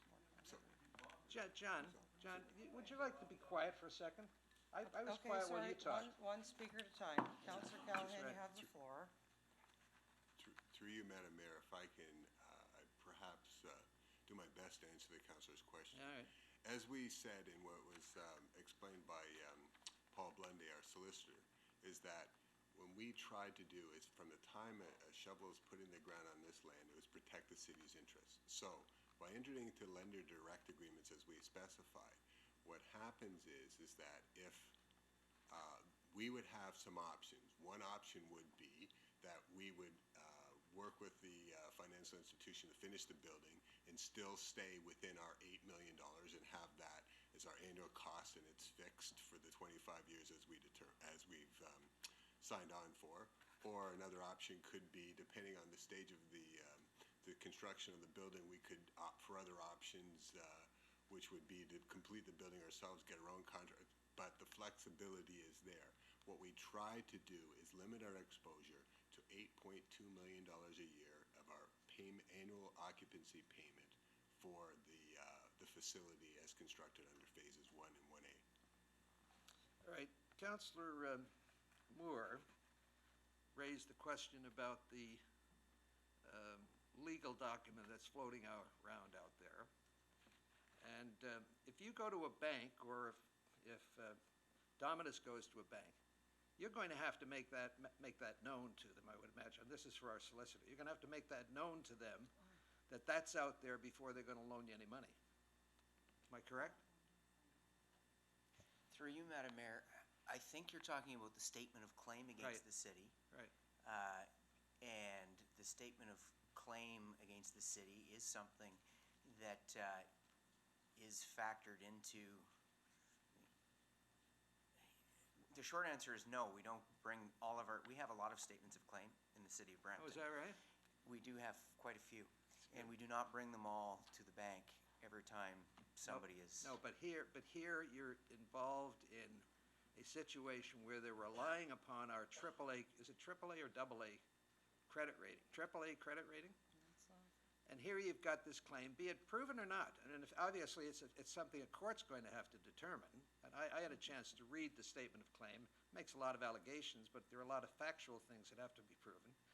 In any event, have you brought that to the attention of the intended financial wizards that are going to fund this thing?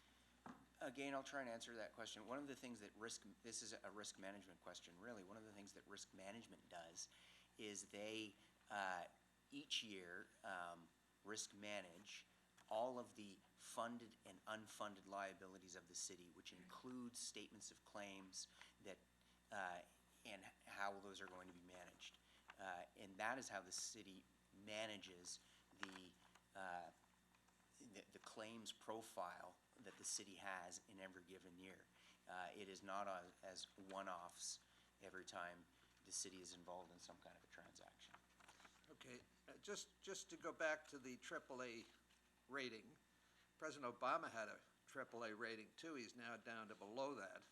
I mean, that potentially can happen here, and I would suggest, unfortunately, it looks like on the high lights that this may be what's happening. We're putting ourselves in a position where we're taking on an extremely expensive project. Mr. Lewis, could you please speak to that to help the councillor with that question? What question was that? Sorry. That our rating seems to be at risk. Well, I'm suggesting that if you've got $100 million in the legacy fund, that's probably why you've got the AAA rating. That's why Dominus is getting that rating as well. If the economy starts to plummet, which it did in 2008, and we have to start borrowing, instead of internally, we have to borrow externally, and maybe internally as well. Do you not think that's going to make a difference in the credit rating you get from Standard & Poor, whoever they are? Through you, Madam Mayor, again, depending on what happens, it may impact our credit rating. But what I said in the presentation was that last Friday, Standard & Poor's did reaffirm our AAA credit rating, and two fundamental elements of their decision related to the fact that the city has no direct debt, and the second item was that we do have the $100 million legacy fund. Well, I think we should start taking the temperature of the water every day, because this entire week has been devastating. Now, finally, I have one further question for you. If you go to I-831, I-831, please, in the overview, at the bottom. We're not at that report, Councillor. Yeah, it's at the bottom. We're not at I-831. Well, I appreciate that, but I'm going to ask a question since we're into the, this does have some bearing on what we're doing here. Don't frown, okay? Don't frown, all right? I mean, you look like every time I say something, you frown. If you look at Council, I-8, we're in the middle of a debate look for at the Southwest I-8, Quadrant, and now you're going to you look the at I-8, development if you look at allocation strategy. I-831, I'm going to read it to you. In spite of the significant increase in internal financing to permit timely delivery of infrastructure, staff has had to adjust the timing of capital programs beyond what is desirable to provide the most critical needs. In addition, the city has increasingly turned to mechanisms such as development charge, DC credits, and front-end financing to facilitate infrastructure delivery. Just bear with me. Notwithstanding these measures, temporary internal financing of DC funding has reached the limits of what can reasonably be accomplished, and staff is currently reviewing alternative capital funding strategies for consideration by council as part of the 2012 budget process. Now, if that's the case, we're taking on some more debt. And if that's the case, is this going to be worse here? Does this recognize that we're doing this, or does this anticipate we're going to pass this document, or what does it tell me? Through you, Madam Mayor.